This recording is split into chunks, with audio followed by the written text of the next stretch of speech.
The truth hides best in plain sight. Or perhaps what we see most clearly is the greatest illusion of all.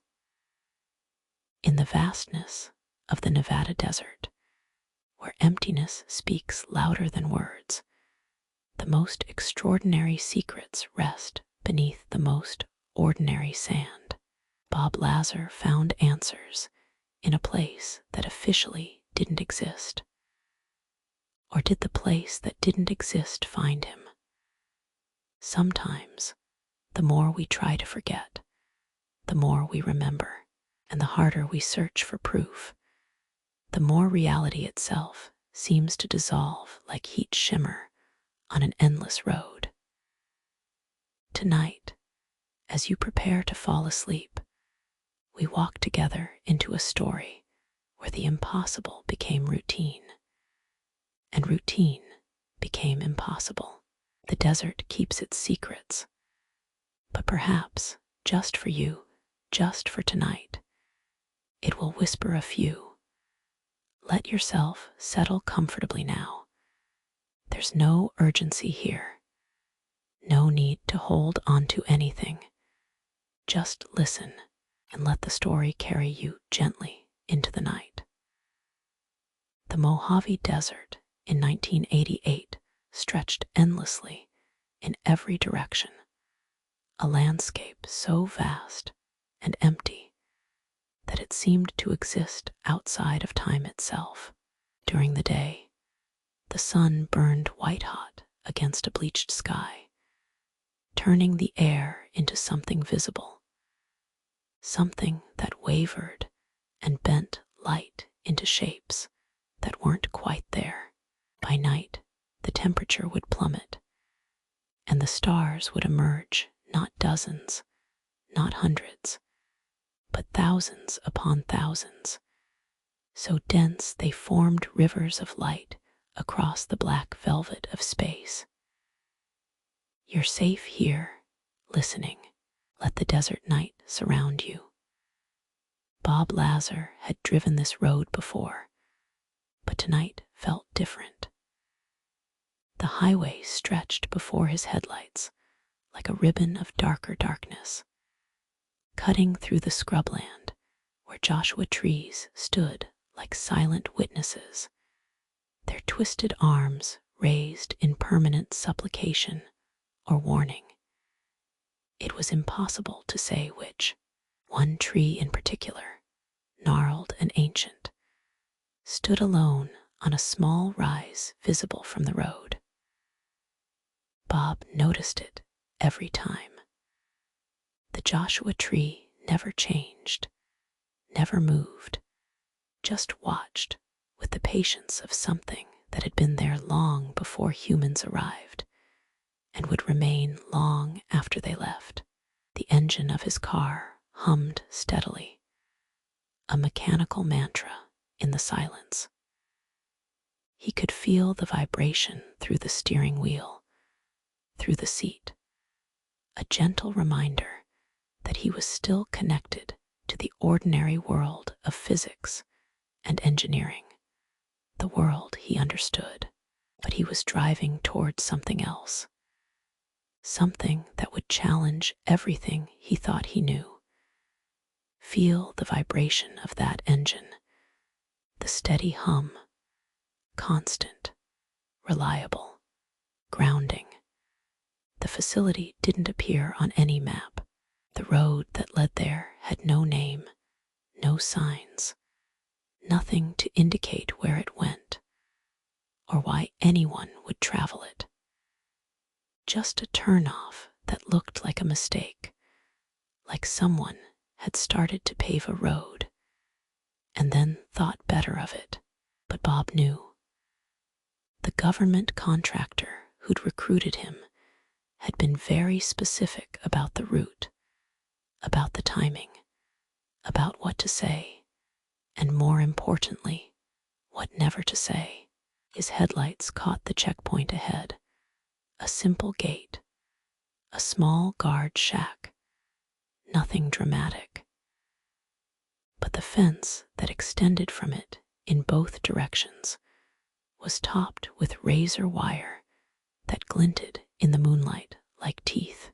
The guard who approached his window moved with the careful economy of someone trained for situations that required more than checking identification. "Name," the guard said. Not a question. A command as flat as the desert itself. "Robert Lazar." The guard consulted a clipboard, his flashlight beam scanning the list of names. The light was harsh, utilitarian. Nothing like the soft starlight that filled the rest of the night. Everything about this place existed in contrast, harsh and soft, known and unknown, ordinary and impossible. Proceed to the main facility. Park in the designated area. Someone will meet you. The gate rolled open with a sound like grinding teeth, metal on metal. A sound that belonged to the industrial world, to locks and barriers, and things kept separate. Bob drove through, watching in his rearview mirror as the gate closed behind him with the finality of a decision that couldn't be unmade. Let that sound fade now. Let it drift away into the desert silence. The road beyond the checkpoint was better maintained, smooth asphalt that absorbed the sound of his tires, making his car seem to glide rather than drive. Strange how silence could feel louder than noise. Strange how the absence of something could draw more attention than its presence. In the distance, lights appeared. Not the warm lights of a town or the bright lights of a city, but cold, functional lights, the kind designed for work that happened in places where no one was supposed to be watching. The main facility at Groom, Lake Area 51, though no one who worked there called it, that sprawled low and flat against the desert floor, as if trying to avoid being seen even by the sky itself. Bob had been briefed, had signed documents that made it very clear what would happen if he spoke about what he was about to see. The papers had been specific about consequences, vague about everything else. Specialized propulsion research, they'd said. Consultation on advanced systems. The words were chosen carefully to mean everything and nothing. He parked where indicated a spot marked only by painted lines that were already fading in the relentless sun and sand. As he stepped out of the car, the desert air enveloped him. Even at night, it carried the memory of days' heat, but with an edge of cold creeping in. The temperature in the desert didn't transition, gently it switched, like a door opening from one room to another. There's no rush. Feel that desert air, cool against your skin, clean, empty, infinite. A man approached from the facility, middle-aged, wearing casual clothes that somehow looked like a uniform anyway. His face was pleasant, forgettable, the kind of face designed not to leave an impression. "Dr. Lazar, I'm Dennis. I'll be your liaison during your time here." He extended his hand, and Bob shook it. The grip was firm, but not aggressive. Professional, practiced. Just Bob is fine. Bob, then. Welcome to Paradise Ranch. Dennis smiled at the old nickname for the base, a joke that had never been funny, just ironic. "I imagine you have questions." "More than a few." That's natural. Some of them will be answered. Others. Dennis let the sentence drift away like smoke. Others, it's better not to ask. You'll understand why soon enough. For now, let's get you processed. The processing took an hour, more documents, more signatures, more warnings disguised as procedures. Bob's fingerprints were scanned with a technology he didn't recognize, more sophisticated than anything he'd seen in the private sector. His hand was measured, mapped, converted into data that would allow certain doors to recognize him and deny him access to others. The facility operates on a need-to-know basis, Dennis explained as they walked through corridors lit by fluorescent lights that made everything look slightly unreal, slightly flat. What you need to know, you'll be told. What you don't need to know doesn't exist as far as you're concerned. Their footsteps echoed Bob's, creating sound. Dennis's, somehow muted, as if he'd learned to walk without leaving an impression on the world. Just listen to those footsteps. The rhythm. Left, right, left, right. Let them carry you deeper. They passed doors marked only with numbers and letters that formed no pattern Bob could discern. Occasionally, they'd pass another person, always alone, always silent, eyes that looked through Bob rather than at him. Everyone here had learned the art of not seeing, not knowing, not remembering. You've been brought here, Dennis said, stopping at an unmarked door, because of your work with particle accelerators and your understanding of propulsion systems. What we're about to show you requires someone who can think beyond conventional physics, someone who won't immediately dismiss what seems impossible. He placed his hand on a panel beside the door.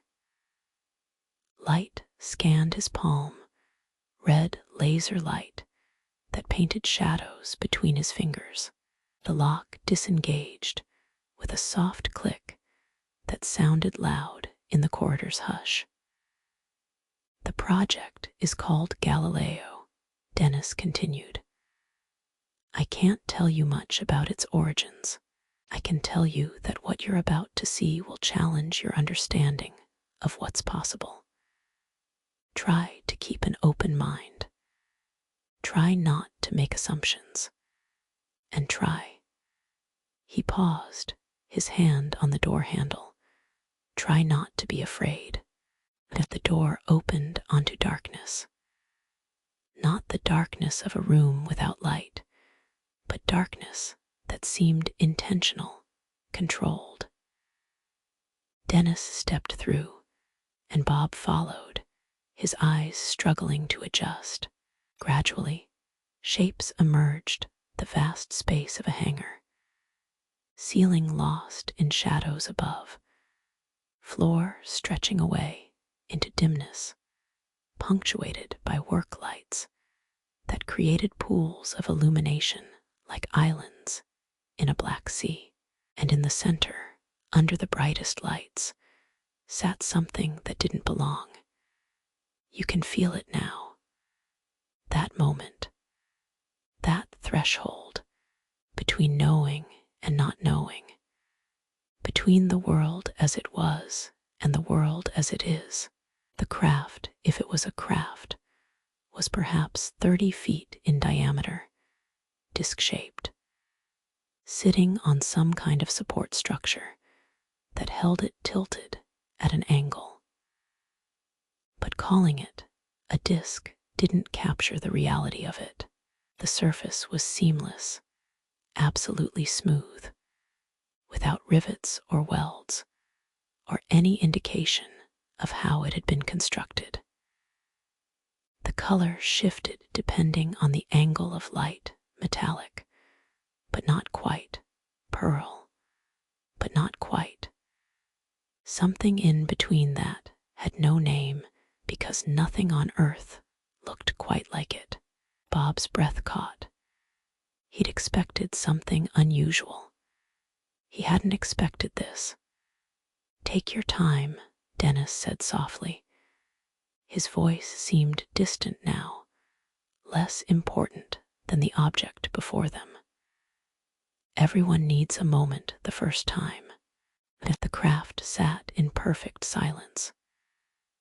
No hum, no vibration, no sound at all.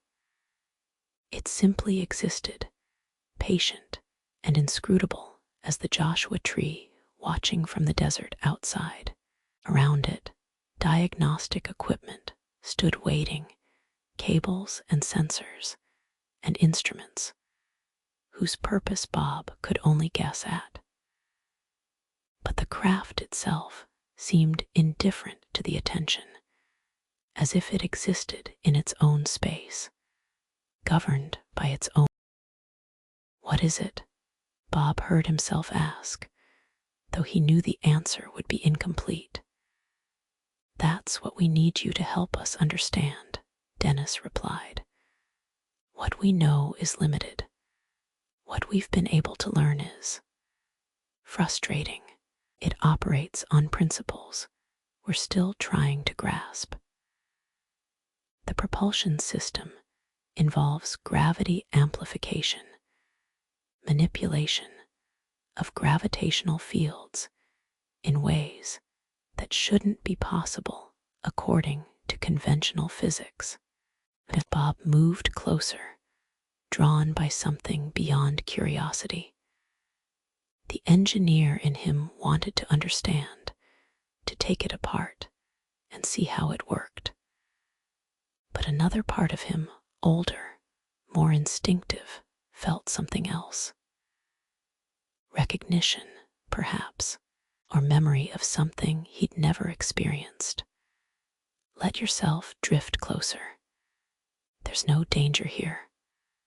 Only mystery. Only wonder." The hangar was cool, temperature controlled to protect the equipment, but Bob felt warmth radiating from the craft. Not heat exactly, but energy potential waiting to become kinetic, possibility waiting to become real. "Where did it come from?" he asked. Dennis was quiet for a long moment. When he spoke, his voice carried a weight Bob hadn't heard before. "That's above both our pay grades, Bob. What matters is that it's here. What matters is that it works. We've seen it work. What we need is someone who can understand how and maybe, eventually, why." Bob circled the craft slowly, his mind already racing through possibilities and impossibilities. The surface reflected the hangar lights, but seemed to absorb them too, as if light itself wasn't sure how to behave around it.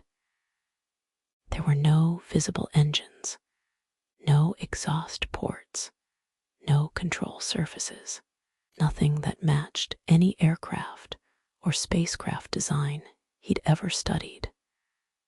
"Can I touch it?" "You'll do more than touch it," Dennis said.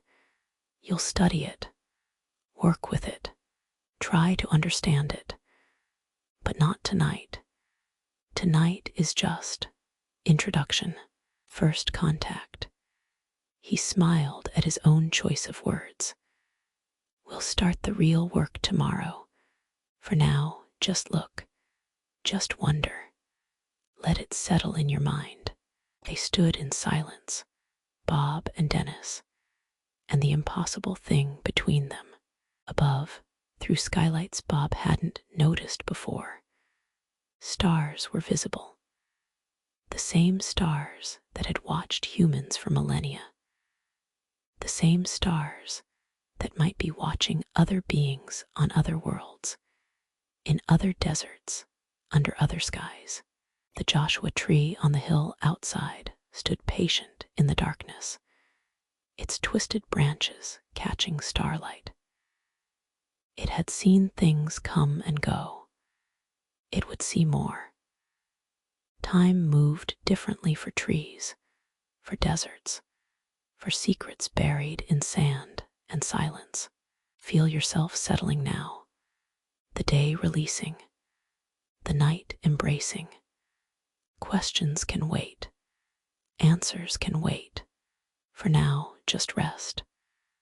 Bob didn't know it yet, but his life had just divided into before and after.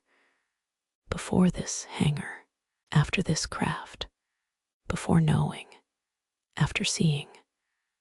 The line was invisible but absolute, drawn not in sand, but in understanding that couldn't be unlearned. Dennis touched his shoulder gently. Come on, I'll show you where you'll be staying. Get some rest. Tomorrow we'll begin.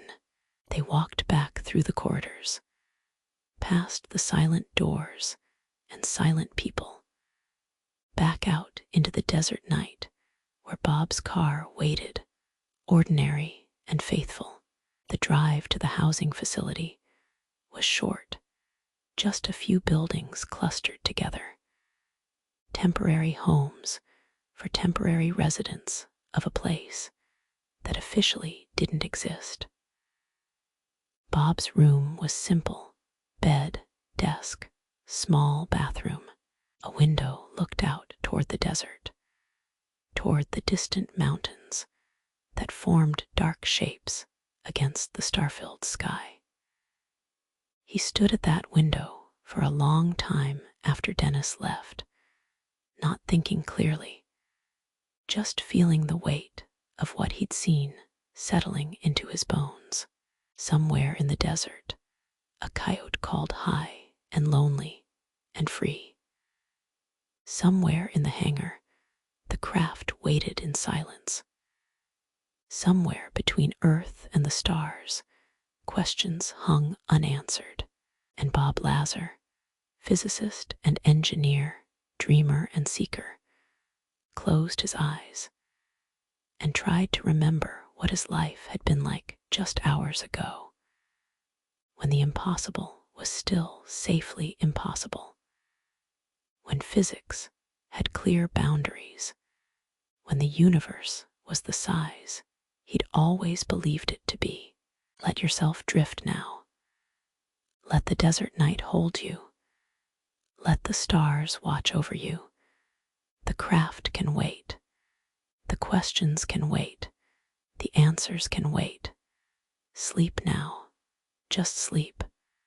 The mystery will still be here when you wake, and in the darkness, barely perceptible, something shifts.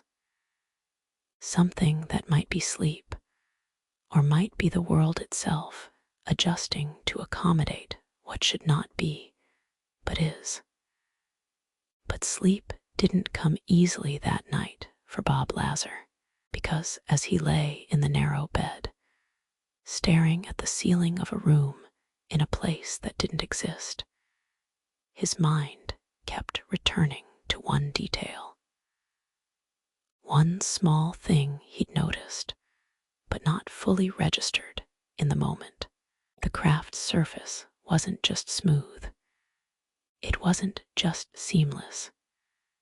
In certain angles of light, it had seemed almost translucent, as if something was visible beneath it, as if the surface was a window rather than a wall. And if it was a window, what had he been looking at through it? What had been looking back? These thoughts would follow him into dreams that weren't quite dreams, into sleep that wasn't quite sleep, into tomorrow, which waited with secrets of its own. Understanding sometimes requires forgetting everything we know, or perhaps what we call knowledge is simply comfortable ignorance dressed in certainty. The most advanced technology looks like magic to those who can't comprehend it. Yet magic itself is just technology we haven't understood yet. Bob Lazar woke that morning to a sunrise that painted the desert gold. But the light revealed nothing, only reminded him that some things are more visible in darkness. The craft in the hangar operated on principles that violated physics. Or perhaps physics had simply been incomplete all along, waiting for something impossible to reveal what was missing. Tonight, as you fall asleep to this story, remember, the boundary between known and unknown is not a wall but a door. And some doors, once opened, can never truly be closed again. Breathe slowly now. Let yourself settle deeper. The desert morning is far away. You are here in the dark, in the quiet, in the safe embrace of night. Morning at Groom Lake arrived not with birdsong, but with silence, the deep, profound silence of a place where nature itself seemed to hold its breath. Bob woke before his alarm, his mind already active, already returning to the hangar and what waited there. Through his window, the desert stretched endlessly, and on the distant hill, the Joshua tree stood sentinel, unchanged and unchanging. The cafeteria where he had breakfast was sparsely populated, a dozen people scattered among tables, eating in silence or speaking in murmurs that didn't carry. Everyone here had learned that sound traveled in strange ways, that conversations had a habit of reaching unintended ears. Bob ate scrambled eggs that tasted like every institutional breakfast he'd ever had, drank coffee that was strong and bitter, and watched the sun climb higher through windows tinted to obscure the view from outside. Dennis found him there. Ready? Bob nodded, not trusting his voice yet. They walked back through corridors he half remembered from the night before, though in daylight. Or what passed for daylight in these windowless passages, everything looked different. More real, more solid, less like a dream he might wake from. You're safe here, just listening, just following the story wherever it leads. No need to hold tension, just let go. The hangar looked different too in the work lights that now illuminated every corner. The craft sat exactly where it had been, but somehow it seemed more present now, more undeniably real. Several other people were there, technicians in casual clothes, nothing like the white coats of movie scientists. They moved around the craft with casual familiarity, checking instruments, making notes, speaking in low voices that created a constant murmur like distant water. "Let me introduce you to the team," Dennis said, and led Bob around the craft, making introductions to people whose names Bob immediately forgot. Not because they weren't important, but because his attention was fractured, pulled irresistibly toward the object at the center of the hangar. Finally, Dennis brought him to the craft itself. Ready for a closer look, Bob approached slowly, aware of his heartbeat, of his breathing, of the way his fingers tingled with something like anticipation or fear or wonder, or all three at once. The surface of the craft still looked seamless, still shifted colors in the light, still seemed to exist slightly apart from the normal rules of matter and space. "Go ahead," Dennis said. "Touch it." As Bob reached out, hesitated, then placed his palm flat against the surface. It was cool, but not cold. Smooth beyond anything he'd ever felt, not like metal, not like glass, like something that had no texture at all, because texture required imperfection.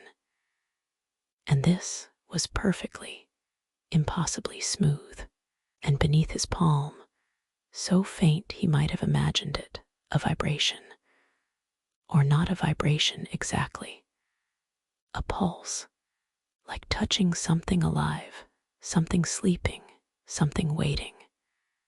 Feel that sensation, that smoothness, that subtle pulse beneath your hand. Let it resonate through you, gentle as a lullaby, soft as breathing. "What's it made of?" Bob asked. "That's one of the questions we need you to help answer," Dennis replied. "Spectrographic analysis suggests elements we recognize, but in combinations and structures we don't understand. The bonding at the molecular level is unlike anything in our material science databases." As Bob walked around the craft slowly, his hand trailing along the surface, maintaining contact. The curve of it was perfect, not mathematical perfect, but naturally perfect, like the curve of water or wind, like shapes that arise from physics rather than engineering. "There are no seams," he said, "no joints, no fasteners." "We've noticed that too," one of the technicians said, a woman with gray hair and tired eyes who'd been introduced as Dr. Chen. "It's as if it was grown rather than built, or formed from a single piece of whatever it is. Can you show me inside?" Dennis and Dr. Chen exchanged glances. "We can show you the access point," Dennis said carefully, "but inside is complicated." He led Bob to a section of the craft that looked identical to every other section, smooth, seamless, perfect. But when Dennis placed his hand on a specific spot and pressed in a specific way, a section of the hull simply slid aside, revealing an opening barely large enough for a person to squeeze through. The interior was dim, lit only by the light spilling in from the hangar. Bob leaned in, trying to see, his eyes adjusting slowly to the darkness within. Let your eyes adjust now. Let shapes emerge from shadows. No rush, just gradual revelation, like sleep itself creeping through consciousness. The interior space was larger than should have been possible given the exterior dimensions, not vastly larger, but noticeably so, as if space itself worked differently within the craft's boundaries. The walls curved in ways that made it hard to judge distances, hard to orient himself. And throughout the interior space, structures rose like organic growths, smooth columns that might have been supports or conduits or something with no name in human engineering. "Can I go inside?" "Not yet," Dennis said. "Safety protocols. We need to run you through training first. Make sure you understand the risks." "What risks?" "That's part of what we're still learning," Dr. Chen said softly. "The craft produces effects, field effects, People who spend too much time inside report headaches, disorientation, vivid dreams. Nothing dangerous so far, but we're cautious. As Bob pulled back from the opening, and Dennis pressed the spot again. The hull section slid closed with a whisper of sound, sealing perfectly, leaving no trace that an opening had ever existed. The propulsion system, Dennis said, moving to a bank of instruments arranged near the craft, is located in the lower section. We call it the reactor, though that's probably not accurate. It generates what appears to be a controlled gravitational field, not just countering gravity, but actually creating and directing gravitational force. He brought up images on a monitor, diagrams that Bob recognized as attempts to map the craft's interior systems, complex tangles of lines representing energy flow, power distribution, control mechanisms. But even in diagram form, it looked alien, looked wrong according to every principle Bob had learned. The power source, Dr. Chen added, involves an element we've designated as element 115. It's not on the periodic table, or rather, it's beyond what we've been able to synthesize on Earth. Extremely heavy, extremely unstable under normal conditions. But within the craft's reactor, it remains stable and produces massive amounts of energy through a process we're still trying to understand. As Bob studied the diagrams, his engineering mind trying to find patterns, trying to map what he was seeing onto frameworks he understood. But it was like trying to read a book in a language that almost made sense, familiar enough to be tantalizing, foreign enough to be frustrating. You don't need to understand. Not yet. Just let the information wash over you like waves, like wind, like the gentle weight of sleep pressing down.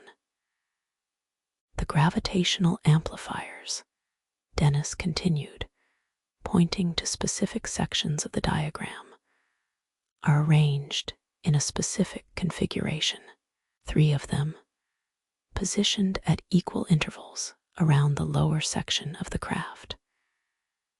When activated, they create a distortion in space-time, bending it, warping it, allowing the craft to fall in whatever direction the distortion is pointed. It's not propulsion, Bob said slowly, understanding beginning to dawn. Not in the conventional sense. It's not pushing against anything. Exactly, Dr. Chen said, and something like excitement entered her tired voice.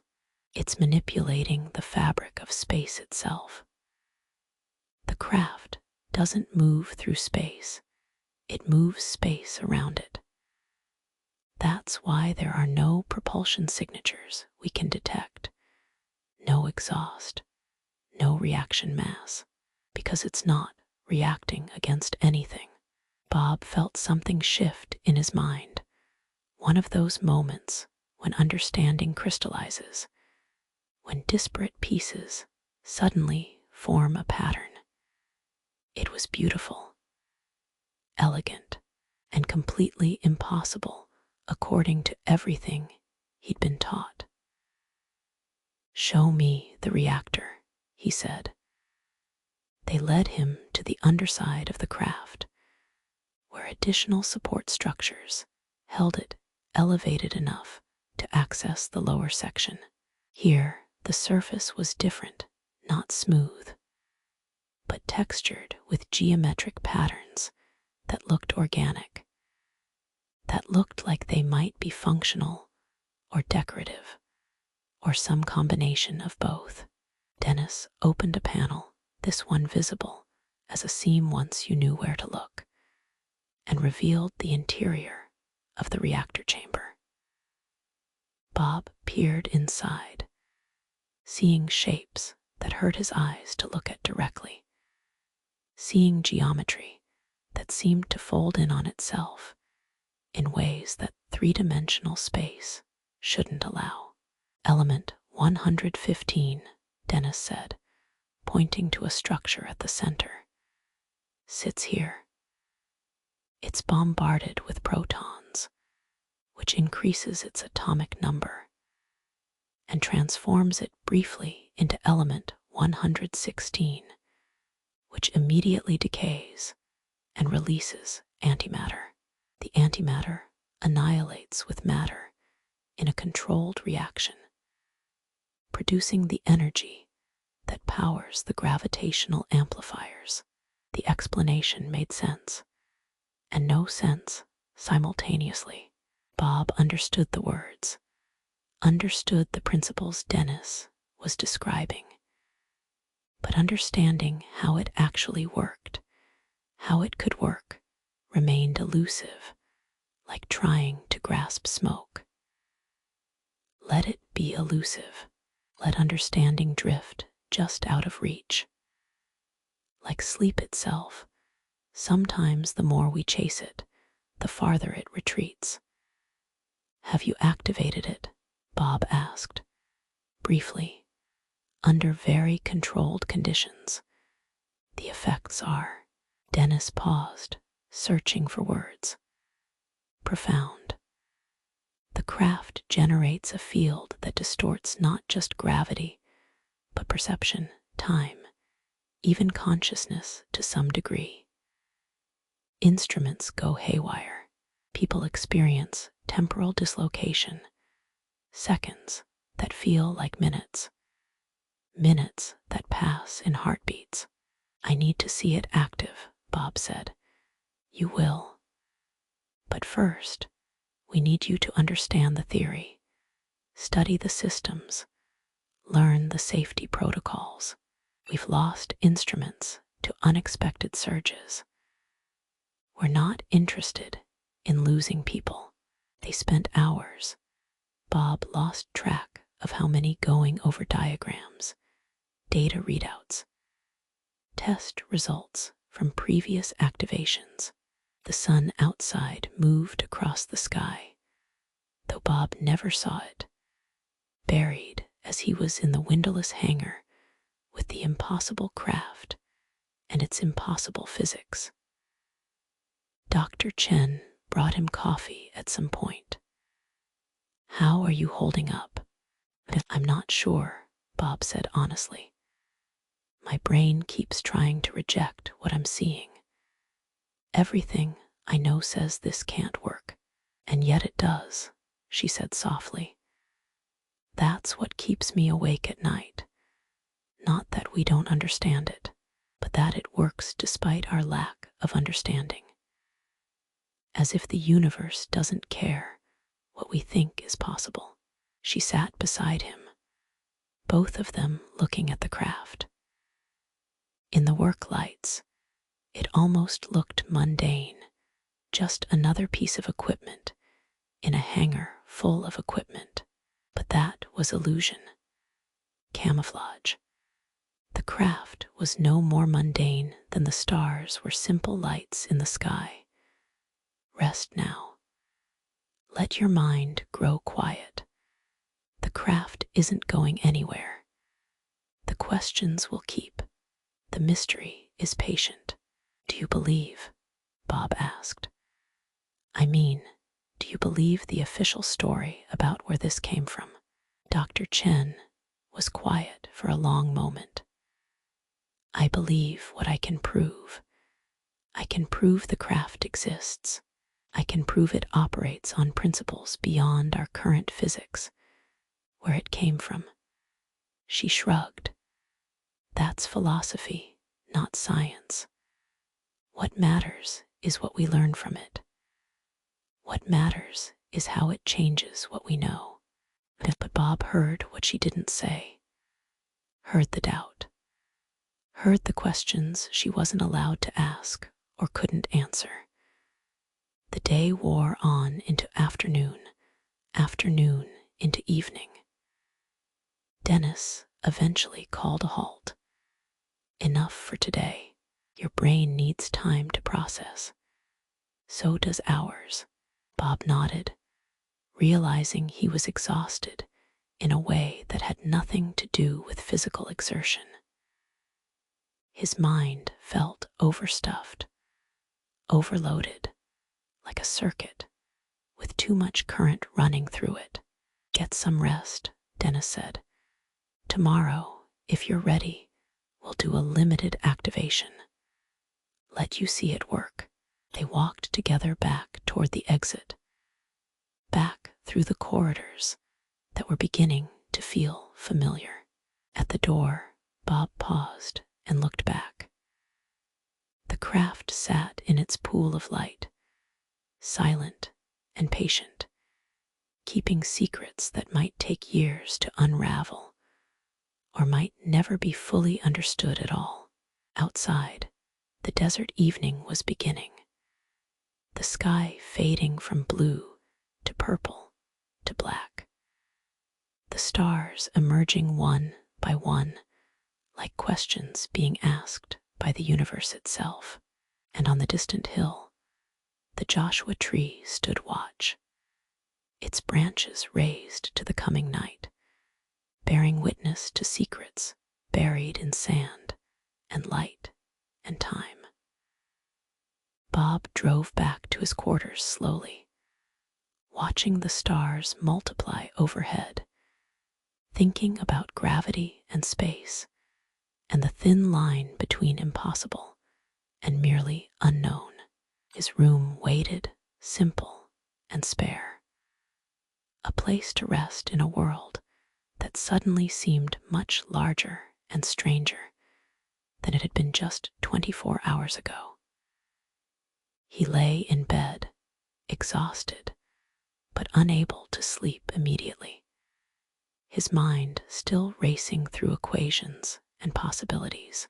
Through the window, stars blazed in their thousands, and somewhere among them, maybe, other beings looked back at other deserts on other worlds, perhaps wondering if they were alone, perhaps knowing they weren't. The craft sat in its hangar. The desert breathed its ancient rhythm, and Bob Lazar drifted finally into sleep that came like gravity itself, inevitable, irresistible, pulling him down into darkness where dreams waited with their own impossible physics. Let yourself fall now, down into rest, down into darkness, down into the space between stars where mystery lives and questions sleep and answers wait like distant light. But even in sleep, Bob's mind wouldn't fully rest, because somewhere in his dreams, he stood again before the craft. And this time, when the hull opened, he stepped inside. And the interior was vast, impossibly vast, stretching away in all directions like the desert itself, like space itself. And at the center, something waited. Not machinery, not technology, something else. Something that might have been alive, or might have been aware, or might have been watching him the way the Joshua tree watched the facility, the way the stars watched the earth, the way the universe watched itself through eyes it had spent billions of years evolving. And as he approached, as he reached out to touch it, he heard a sound that might have been his name, or might have been a question, or might have been the universe asking, "Are you ready? Are you ready? Are you?" Tomorrow would bring answers. Tomorrow would bring activation. Tomorrow would bring everything that waited just beyond the boundary of tonight. The moment before revelation feels exactly like the moment after, or perhaps all moments are the same moment, and only our consciousness divides them into before and after, known and unknown, possible and impossible. Bob Lazar stood at the threshold of understanding something that would make understanding itself seem insufficient. Yet the more he learned, the more he realized how little learning meant in the face of true mystery. The craft could bend space, manipulate gravity, transcend physics, but could human consciousness bend far enough to truly comprehend what that meant? Tonight, as sleep reaches for you, consider this. Every answer is just another question wearing a mask, and beneath every question lies an abyss of wonder so deep that falling into it feels exactly like flying.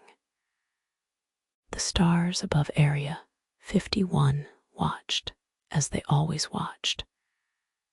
But what did they see? What do they see now? What will they see when all secrets are finally revealed or finally forgotten? Breathe into the darkness now. Let questions dissolve. Let the weight of wonder become the lightness of dreams. The morning of the activation arrived with a peculiar quality. The air felt charged, expectant, as if the desert itself knew something was about to happen.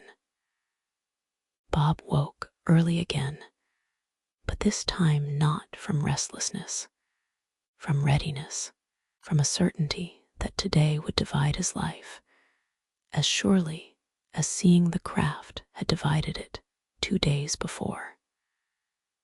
The cafeteria coffee tasted different that morning, sharper, more real, or perhaps Bob's senses were heightened, his perception sharpened by anticipation. He noticed details he'd missed before, the way the fluorescent lights hummed at a frequency just below hearing, the way sound seemed to dampen in the corridors, as if the facility absorbed noise like light, like memory, like doubt. Dennis met him outside the hangar. Ready? I think so. No one's ever ready, Dennis said, but his tone was kind. But we'll be right there with you. Safety is primary. If anything feels wrong, we shut it down immediately. The hangar was full of people today. 12 technicians. Several people Bob hadn't seen before, wearing badges that marked them as observers from some higher authority. Cameras positioned to record from multiple angles. The craft sat at the center of all this attention, patient as always, waiting as it had waited for who knew how long. Dr. Chen approached, carrying a clipboard thick with checklists. We're running a level 2 activation today. That means we'll power up the reactor and engage 1 gravitational amplifier at minimum output. Duration, 15 seconds. The field effects will be noticeable but contained. You'll feel them, but they won't be dangerous. What will I feel? Disorientation, temporal dislocation. Some people report synesthesia, seeing sounds, hearing colors. Others experience memory displacement, déjà vu, premonitions. Everyone experiences it differently. She said it so matter-of-factly, describing things that should have been impossible, that Bob almost laughed. But the laugh died in his throat because this was real. This was happening. In a few minutes, he would witness something that violated everything he'd been taught about how reality worked. Let yourself feel that anticipation, that edge between knowing and not knowing. Hold it gently, then let it go. The team ran through final checks, power systems, diagnostic equipment, safety protocols. Bob was given a position near the craft, but not too close, far enough to be safe, but near enough to observe. Around him, technicians took their stations with practiced efficiency, speaking in abbreviated code that Bob was starting to understand. Reactor nominal, field generators online, gravitic sensors green. Dennis stood at a control station, his hand hovering over a series of switches. Bob, you'll want to focus on the craft itself. Watch how the light behaves around it. Watch how space seems to adjust. It's subtle at first, then unmistakable. Beginning activation sequence, he announced to the room. Mark, a technician called out. Reactor initializing.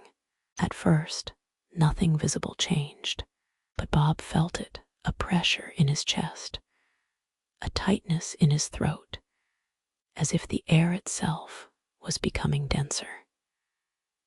The HUMOF, the facility's systems, which he'd stopped noticing, suddenly seemed louder, or not louder, but more present, more intrusive.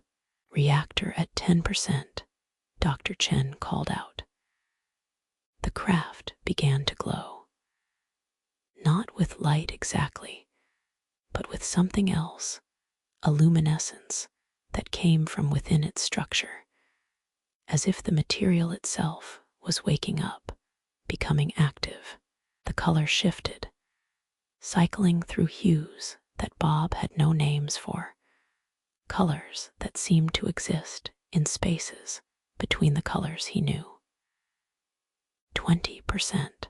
The glow intensified, and now Bob could see what Dennis meant. The air around the craft was distorting, rippling like heat shimmer, but more structured, more intentional.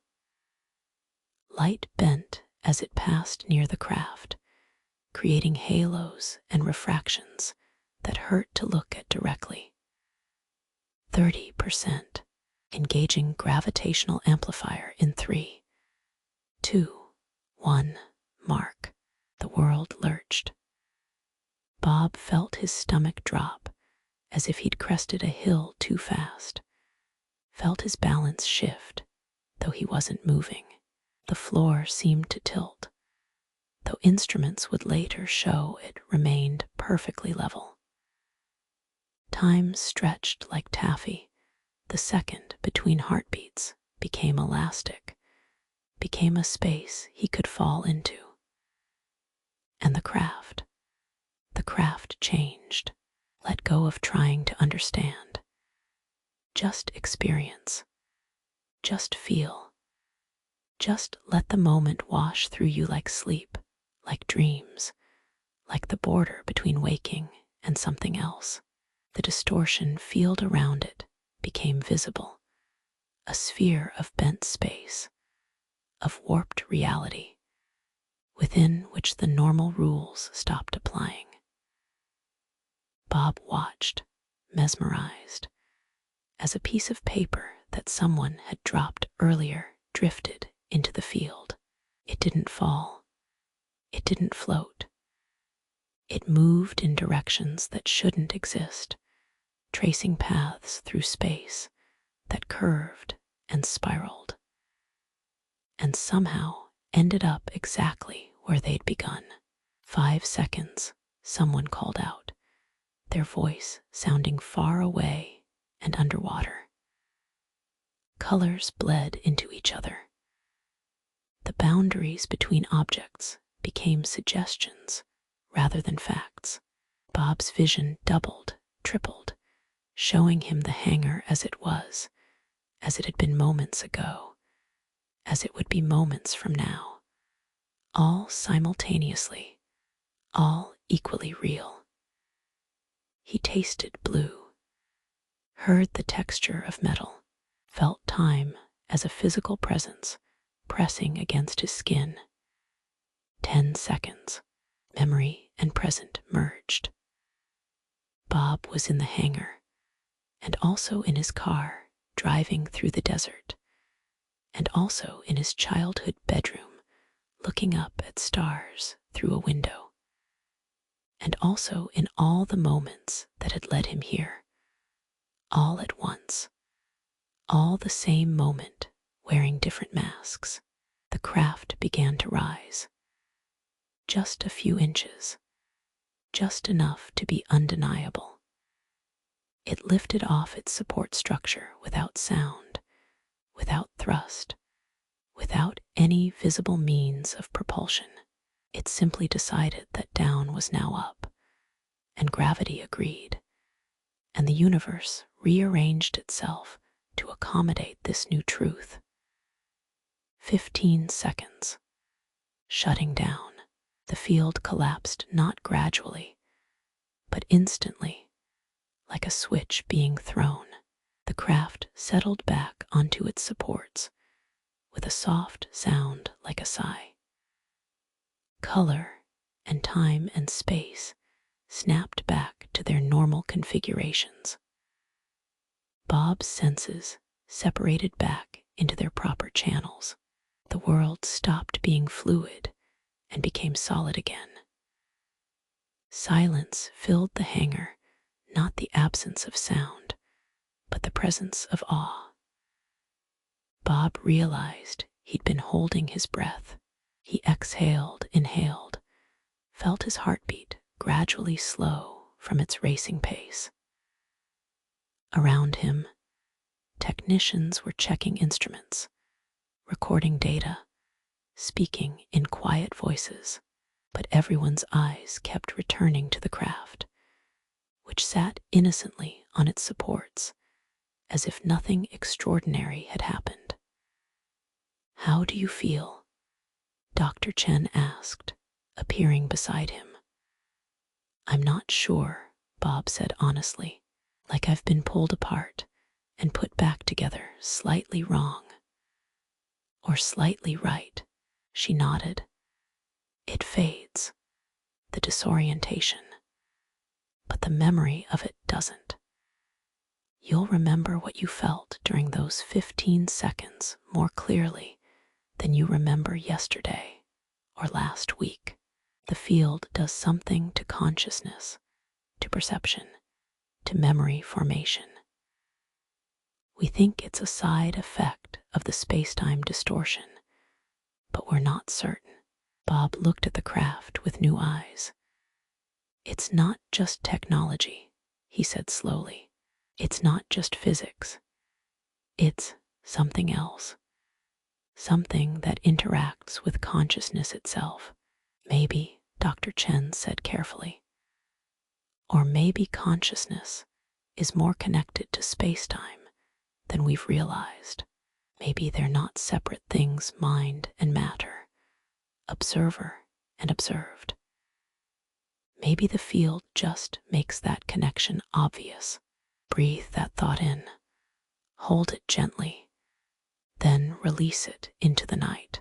Let it dissolve like salt in water, like stars in daylight, like certainty in the face of mystery. The rest of the day was spent in debriefing, analysis, recording observations. Bob described what he'd experienced as accurately as he could, but words felt inadequate. How do you describe tasting color? How do you explain being in multiple times simultaneously? How do you convey the sensation of watching space itself bend? As evening approached, Dennis found him in the cafeteria, nursing coffee that had gone cold. You did well today. Most people can't articulate what they experience. They just say it was weird or intense or impossible. You're actually trying to understand it. I'm not sure understanding is possible, Bob admitted. Maybe not. But trying is important. Every observation, every description, every attempt to map what happens in that field, it all adds up. Slowly, we're building a picture of how this works. Dennis, Bob said carefully. Where did it come from, really? Dennis sat down across from him. For a long moment, he didn't speak, just looked at his own cold coffee, at the table, at anything but Bob's eyes. I don't know, he finally said. And that's the truth. I know what I've been told, and I know that what I've been told doesn't tell me everything. The official story is that it was recovered. From where, when, how, that's above my clearance. What I know is that there are more than one, 9 craft total, in various states of. We call it functionality, but that implies we understand what function they were designed for. 9 craft. The number hit Bob like a physical blow, not just one, 9, which meant this wasn't an anomaly, wasn't an accident. This was evidence of something systematic, something intentional, something vast. Are they all like this one? He asked. Similar, not identical. Variations in size, in configuration, in apparent capability. This one, the one you've been studying, we call it the sport model because of its size. It's one of the smallest, one of the most intact. Bob's mind reeled. 9 craft, 9 impossible objects, each one representing a technology decades or centuries beyond Earth's capability. Each one a question that humanity didn't have the vocabulary to ask, let alone answer. Have any of them been flown? I mean, really flown. Dennis's expression became carefully neutral. I can't discuss operational deployments, but I can tell you that what you saw today, that limited activation, is nothing compared to what these craft can do at full power. The field can be extended, intensified, shaped. The craft can move at velocities that make conventional aircraft look stationary. They can perform maneuvers that would turn any human pilot into paste from G-forces, except there are no G-forces inside the field because inertia works differently. Let these revelations wash over you. Don't try to hold them. Just let them flow through your consciousness like water, like wind, like the passage of time itself, constant and unstoppable and beyond control. Night had fallen while they talked. Through the cafeteria windows, the desert stretched dark and infinite, and above it, stars blazed in their ancient configurations. Bob wondered how many of those stars had planets, how many of those planets had life, how many of those living worlds had reached the point of developing craft like the one in the hangar. And a darker thought, how many of them had visited Earth. Go get some rest, Dennis said. Tomorrow, if you're up for it, we'll do a longer activation. Show you more of what it can do. Bob nodded and stood, his body feeling heavy, his mind feeling light. as if the activation had reversed some fundamental aspect of his being. He walked back to his quarters through the desert night, past the security checkpoints that had become routine, past the guard who nodded without speaking, past the ordinary world into the extraordinary one he now inhabited. His room waited unchanged, but he had changed. Seeing the craft had changed him. Feeling the field had changed him.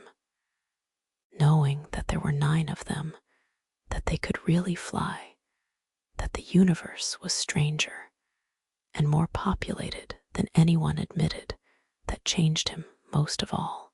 He lay in bed, staring at the ceiling, watching shadows shift as his eyes adjusted to darkness.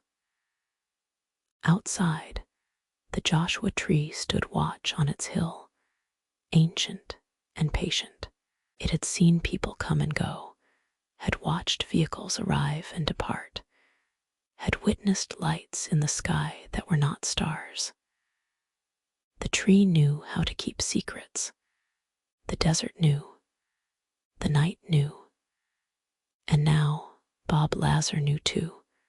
Not everything, not even close to everything, but enough. Enough to understand that the universe was deeper than telescopes could see, stranger than mathematics could describe, more alive with possibility than even the dreamers dared to dream. Sleep came finally, pulling him down not into unconsciousness, but into a different kind of awareness, a space where thoughts became images, where questions became stories, where the boundary between his mind and the infinite night outside grew thin as breath, as starlight, as the membrane between what is and what might be. And in his dreams, he stood in the desert beneath stars that moved in patterns he almost recognized. And the craft descended silently from the sky, and its hull opened like a flower, and inside, the universe waited to reveal what it had always known. That mystery is not meant to be solved, but experienced. That wonder is not a problem requiring an answer, but a gift requiring acceptance. That some secrets are kept not because they're dangerous, but because they're sacred, because they're true, because they're the very foundation upon which reality rests. And in the dream, as Bob stepped into that opening, into that light that was not light, he heard a voice that was not a voice say words that were not words. You've seen the craft. You felt the field, but you haven't yet understood the most important thing. The technology is not the secret. The presence is not the secret. The secret is what it means. The secret is what comes next. The secret is what you'll carry with you when you leave this place, what you'll struggle to speak about, what will haunt you in the quiet moments for the rest of your life. Because some knowledge changes not just what you know, but who you are, and that change, once begun, can never be reversed, never be forgotten, never be escaped. The dream shifted, and Bob was standing outside again, and the craft was rising into the night sky, silent as falling snow, graceful as thought, until it was just another light among the stars, indistinguishable from all the other lights, all the other mysteries, all the other questions the universe asks without expecting answers. Tomorrow would bring new revelations. Tomorrow would bring understanding and confusion in equal measure. Tomorrow would bring the weight of secrets that couldn't be shared and truths that couldn't be spoken. But tonight, there was only rest, only the deep darkness of sleep, only the infinite patience of the desert and the stars and the ancient Joshua tree keeping watch over mysteries that predated humanity and would persist long after. The hardest secrets to keep are the ones we most need to tell. Or perhaps what we need most is not to tell, but to be believed. And belief is the one thing secrets can never command. Bob Lazar would leave Area 51 carrying knowledge that weighed nothing and everything, knowledge that would make him famous and destroy his credibility, that would open doors and close others, that would answer questions no one was asking and raise questions no one wanted answered. The desert keeps its secrets not through silence, but through immensity, the truth hidden not beneath lies, but beneath so much empty space that finding it becomes impossible. Tonight, as sleep finally claims you completely, remember this: some stories don't end because they were never really stories at all. They were glimpses through a door that's always open but rarely seen, leading to a place where endings and beginnings are the same thing, where the mystery and the truth are one, where the dreamer and the dream finally recognize each other and smile. Let go now, completely, fully. Let the desert wind carry you. Let the starlight dissolve you. Let sleep become as deep and infinite as space itself. Time at Area 51 moved differently than time in the outside world. Days blurred together, each one filled with tests and activations, with data and debriefings, with moments of clarity and hours of confusion. Bob fell into a rhythm, waking before dawn, working until darkness, sleeping in fits and starts, his dreams increasingly strange, increasingly vivid, increasingly populated with craft that moved like thoughts and lights that spoke like voices. He learned. The craft taught him through its very existence, through the way it refused to conform to expectations, through the elegant solutions it embodied to problems human engineers hadn't yet solved. The gravitational amplifiers worked by creating what Bob began to call distortion bubbles, regions of space where the normal rules bent just enough to allow the impossible. Element 115, the heart of the reactor, was stable in ways that defied particle physics, its atomic structure held together by forces that shouldn't exist at all. Dr.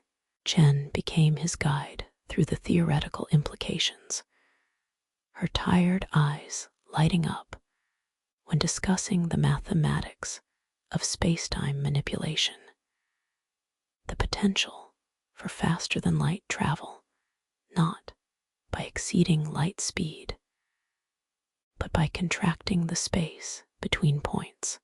It's like folding a map, she explained one afternoon, drawing diagrams on a whiteboard.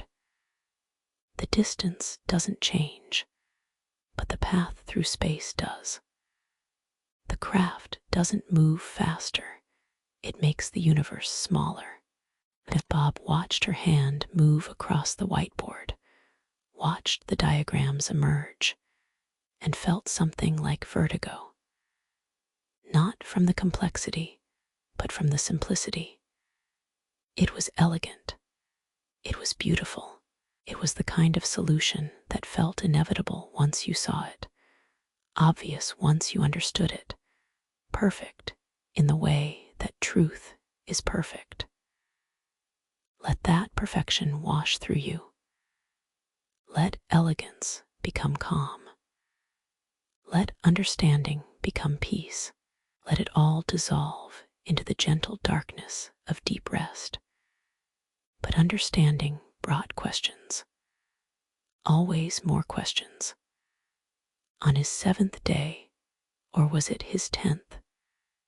Time had become unreliable. Bob was granted clearance to access the briefing documents. They sat in a nondescript filing cabinet in a nondescript office.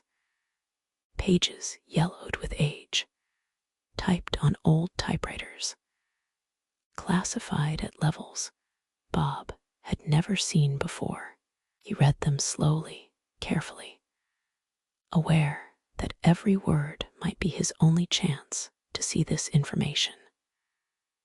The documents spoke of recovery operations in the late 1940s, of sites scattered across the American Southwest, of craft found intact or damaged, of technology so far beyond human capability that even identifying what various components did remain large.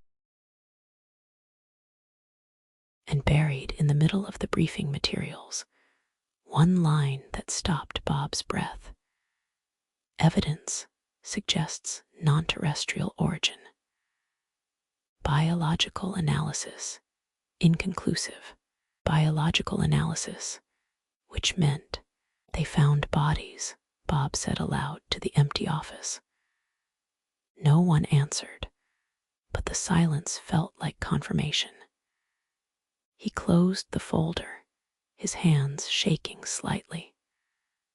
The craft was one thing, advanced technology, yes, but still technology, still something that could be studied and potentially understood. But beings, life from elsewhere, that was different. That was proof not just of advanced science, but of something more fundamental. Humanity was not alone, had never been alone. The universe was populated, and some of its inhabitants had technology capable of crossing the vast distances between stars. Breathe that in. Hold it gently.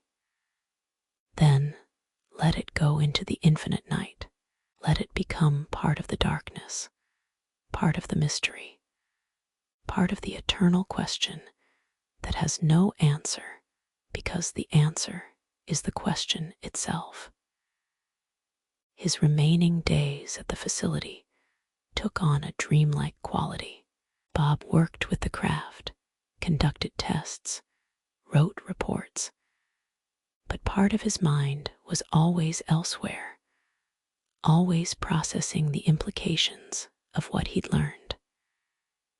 Dennis noticed, of course.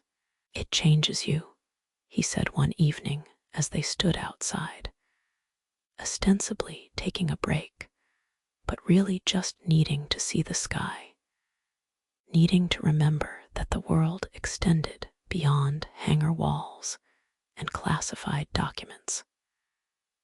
Knowing it changes everyone who learns the truth. How many people know? Bob asked. Really know? Fewer than you'd think, more than you'd hope. Dennis lit a cigarette, the ember glowing orange in the darkness. It's compartmentalized. Need to know. Most people who work here know their specific piece, but not the whole picture. You've seen more than most. Why me? Why was I brought in?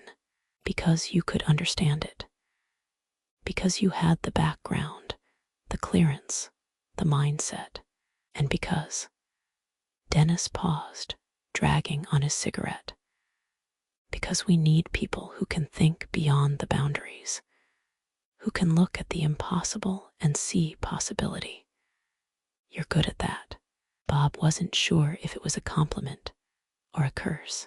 The Joshua tree stood on its hill, visible in the starlight, its branches reaching upward like questions being asked of the night sky. How long had it stood there? How much had it witnessed? If trees had memories, what would this one remember? Let the tree's patience become your patience. Let its stillness become your stillness. Let its rootedness in the earth balance your flight into mystery. Let it anchor you as sleep pulls you deeper, deeper, down into the place where consciousness rests. Bob's final day at the facility arrived without ceremony. He packed his few belongings, signed documents promising silence, accepted handshakes from people whose names he'd never been told. Dr. Chen gave him a thin smile that held more sadness than joy. Be careful, she said. What you've seen, what you know, it's dangerous. Not because of the technology, but because of what people don't want to hear. The world isn't ready for this truth. When will it be ready? Maybe never, maybe tomorrow. Who can say? Dennis walked him to his car. The desert morning was clear and cold.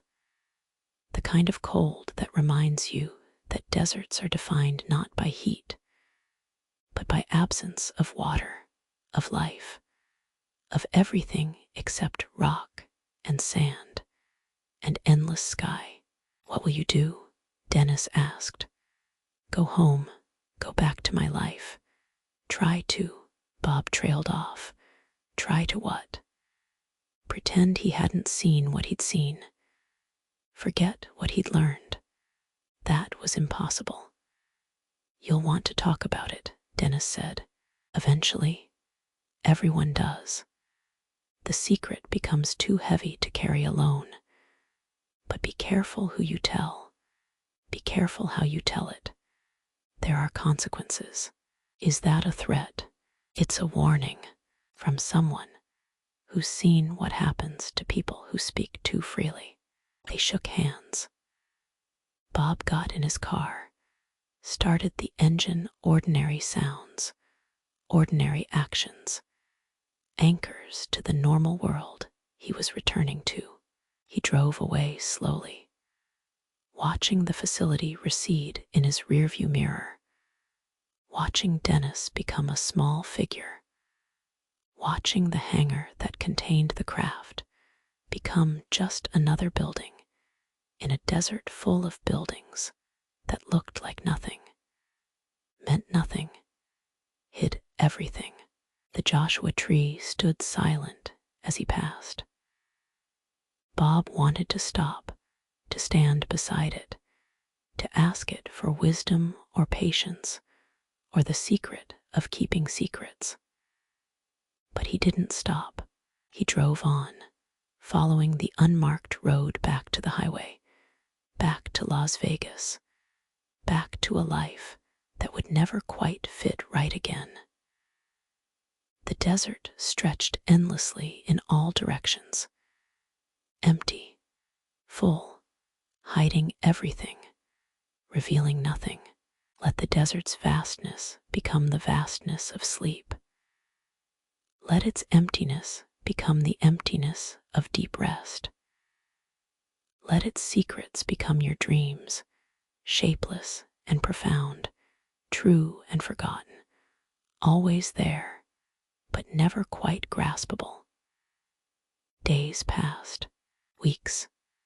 Bob returned to his regular work, his regular life, but nothing was regular anymore.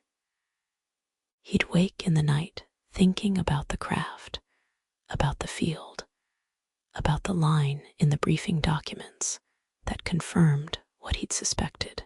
He'd look up at the stars, and wonder which one, which system, which impossibly distant world had given birth to the beings who'd created the technology he'd studied. He wanted to tell someone. The secret burned in him like element 115 in a reactor, unstable and potent and demanding release. But who would believe? Who could believe? Eventually, inevitably, he started talking, carefully at first, to friends he trusted, then less carefully to journalists, to researchers, to anyone who would listen. The story spread, mutated, grew larger than the truth, smaller than the implications. Bob became famous and infamous, believer and believed, prophet and pariah. Some called him a hero. Some called him a fraud. Some called him dangerous. Some called him crazy. He was none of these things and all of them.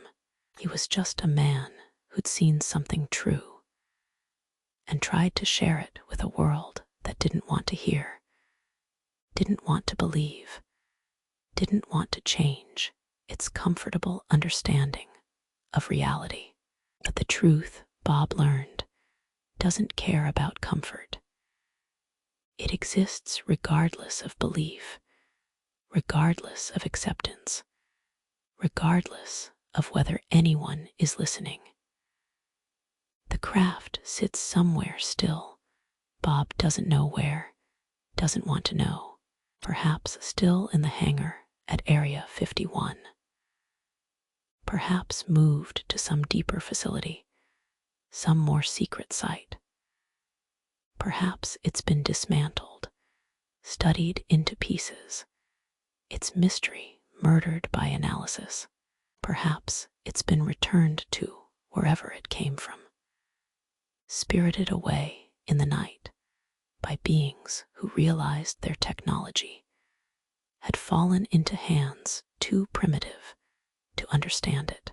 Or perhaps, and this thought comes to Bob in the quiet moments, in the space between waking and sleep, perhaps it's still there, still waiting, still patient as the Joshua tree, as the desert, as the stars themselves, waiting for the next person who will see it and understand, waiting for humanity to grow into the questions it represents, waiting for the moment when what it offers is not terrifying, but liberating, not impossible, but inevitable, not the end of one story, but the beginning of countless others.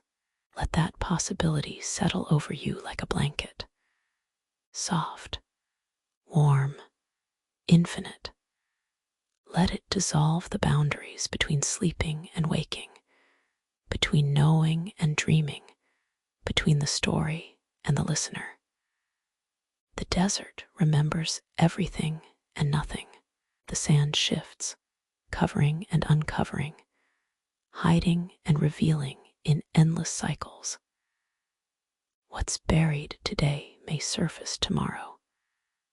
What's visible now may vanish with the next wind.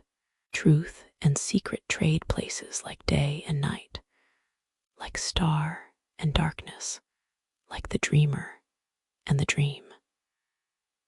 Bob Lazar still lives in Nevada, still looks up at the night sky, still carries the weight of what he saw and the lightness of what it meant.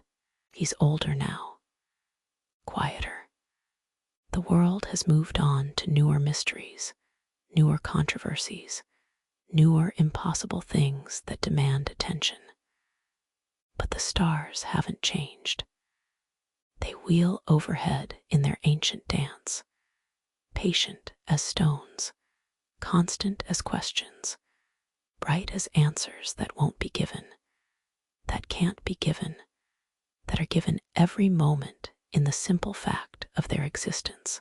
And somewhere in the Nevada desert, whether in a hangar or in memory, or in the space where both meet and merge, a craft sits silent, seamless and perfect, impossible and real, a question shaped like metal, an answer shaped like light, a secret kept not because it's classified, but because it's true.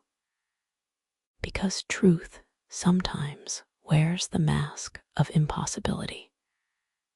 Because the universe is larger than belief, stranger than understanding, more generous with mystery than humanity is comfortable accepting.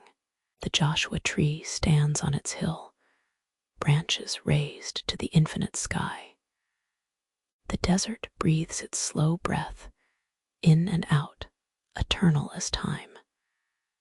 The stars watch with their million eyes, seeing everything, judging nothing.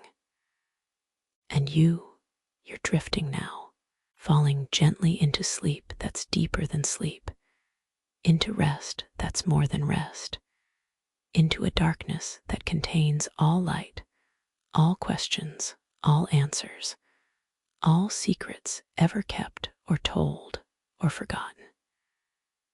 Let yourself fall, completely, fully, finally. Let the story dissolve into dreams. Let dreams dissolve into stillness. Let stillness dissolve into the vast, infinite, empty full space where consciousness rests when it finally releases its grip on waking, on knowing, on needing to understand. The craft doesn't need you to believe in it to exist. The truth doesn't need your acceptance to be true. The universe doesn't need your comprehension to be vast beyond measuring, stranger than imagining, more alive with possibility than all the dreams ever dreamed by all the dreamers who ever looked up at the stars and wondered, are we alone? The desert answers, no. The stars answer, never. The night answers, sleep now. Sleep, sleep, sleep. And in the space beyond sleep, where consciousness becomes the dream, and the dream becomes the cosmos, and the cosmos becomes a whisper of light across infinite darkness, there Bob Lazar stands still, forever, caught in the moment of first seeing, first understanding, first knowing that everything is stranger and more wonderful than he ever imagined. And the craft rises, silent as thought, graceful as truth, into a sky that's full of stars and ships and beings and mysteries and questions and answers that are the same thing seen from different angles. And the Joshua tree watches, and the desert remembers. And you're gone now, deep into sleep, deep into rest, deep into the infinite night where all stories end and begin again, where all secrets are kept and revealed, where falling and flying are the same, where the mystery finally, gently, lovingly